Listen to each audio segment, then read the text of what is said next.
Hi guys, welcome to my channel. I'm that 1320 chick, and today I'm here to get your opinion on what you think. Do you feel like this GT500 is the last American muscle Ford made? So the reason why I'm asking that is because I've seen a ton of controversy now that the new GT500 is a DCT, which is technically, it's an automatically shifted manual, but this is the last H-pattern manual that Ford has put out with an S197 having a solid rear axle. So in a lot of discussions that I've seen, people say that this is the last American muscle car, although the GT350 did come with a manual. The discussion comes because of IRS. At least that's what I've gathered when people say it. The IRS was offered in 2015, so this GT500 was the last one offered in 2014. There's a lot of things with these GT500s that are special that ended in 13 and 14 once they were done, like the 5.8. The 5.8 was only used in these cars. It has seen no other application from Ford. It also had the Trinity blower, which is a 2.3, I'm pretty sure, from factory, which is a pretty healthy size blower from the factory. So real quick, let's talk about the IRS versus solid rear axle. So these cars, 2014 was the last year for the solid rear axle. Just a real quick, if you are not sure what that means, a solid rear axle is one piece.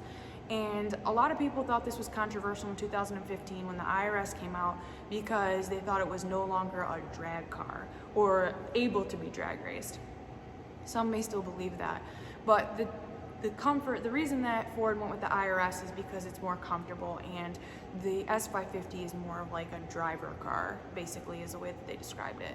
So the solid rear axle in the GT500 basically is one piece, and what makes it not as comfortable to drive is when this tire may hit a bump or a pothole or anything in the road, the whole car is going to feel it. So the whole thing is going to shake at one time. They say that a lot of the accidents are caused in Mustangs because of the solid rear axle. What makes it different with the IRS is basically it is two independent swinging axles, and when one side hits it, it takes all the deflection and the other side doesn't feel it, making the ride more comfortable. So that's why a lot of people didn't like it for drag racing, and why you have to do a little bit more suspension work as far as stop the hop kits and, you know, anything to stiffen up the IRS. So I'm asking you guys in the comments what you guys think all in all with these GT500s. So I've talked about it before in the past. My dad has not let me drive this thing, so finally I did. I basically just took it. He said I could take it around the block, but of course I had to do a 1, 2, 3, 4. I mean, come on, I'm never gonna get the opportunity to do it again. So the reason why I never pushed for him to let me drive this car when it was new, or when it was new to him, because he got it in 2015, was because I wasn't that confident in driving a stick then. So this was the most expensive car that he had ever had, and there was no way that he was going to teach me how to drive a stick properly on this car.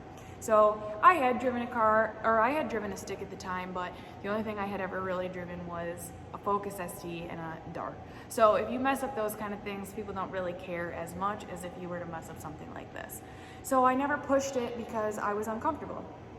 So when I started dating Brian was the same time he got this car, and Brian let me beat on the Mustang for a while. And then when the Mustang went down, he got a CTS-V that was a manual.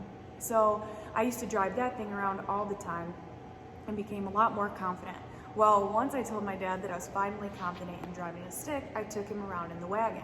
He goes, yeah, you can drive a stick well, but you've never handled a high horsepower car. So my dad is known for setting parameters like that for me.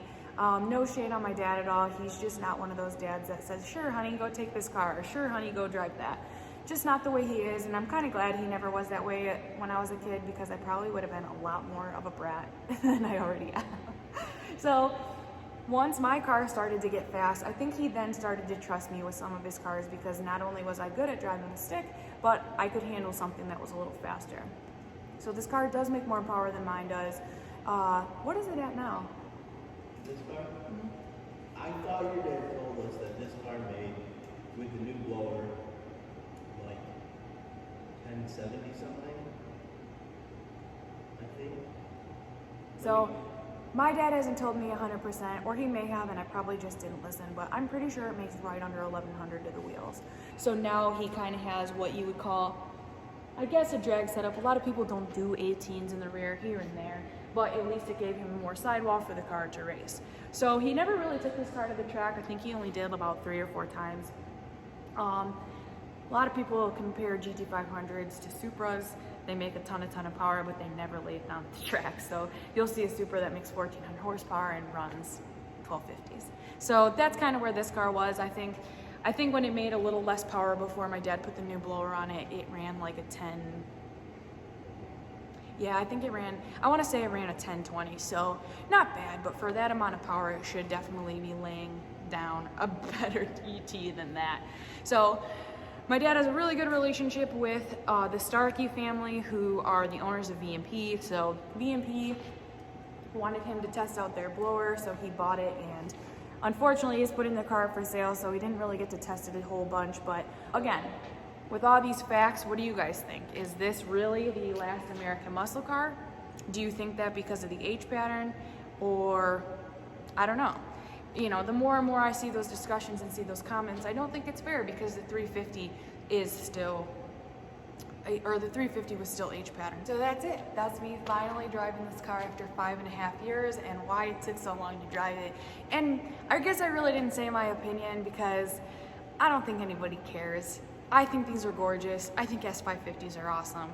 So it doesn't matter what I think, but I'm curious what you guys think. So my dad is actually dumping this one for a new one, so I'm hoping he'll let me drive the 2020 when he gets it. So unfortunately, with the video being dark, I didn't get to show how excited I was, but I love driving a manual, and I'm saying it now so it's ingrained in your guys' memories. Next year, when Brian's SN is done, I am going to be driving it to the 9s. Brian's can get his 8, but I've never driven a manual on the track before, and that's what I want to do so bad. I never really wanted to when I was younger because I just wasn't confident enough. I had an 07 that was an auto, and then from that, Brian and I were deciding what I should get next because I wanted something faster and I wanted to move on to the next thing. And 2010 and 11 Shelby, 10, 11, and 12 Shelbys were in my price range, but I just really didn't know how to drive a stick well enough, and I'm gonna be honest, I didn't want to learn how to drag race again. So Brian and I went with the next best option that was in the same price range, and those were CTSVs. So that's why him and I ended up with CTSVs. That's the honest to God truth. I have never told anybody that before, but that is why, because I just didn't want to have to learn how to race. I didn't want to get set back, you know, the 3 or 4 years that I had already donated to drag racing.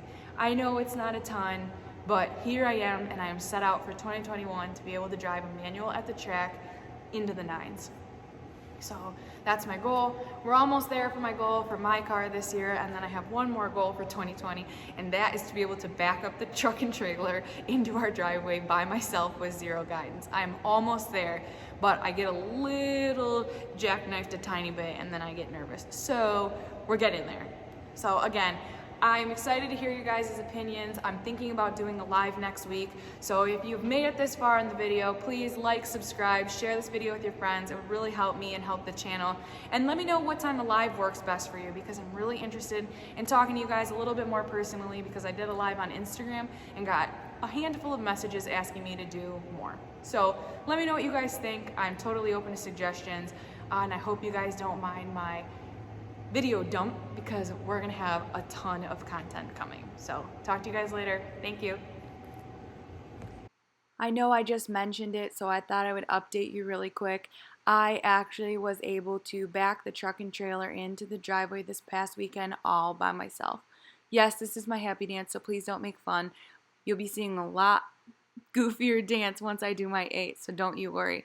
But yeah, I was very excited. I've wanted to be able to back a trailer in for about as long as I can remember.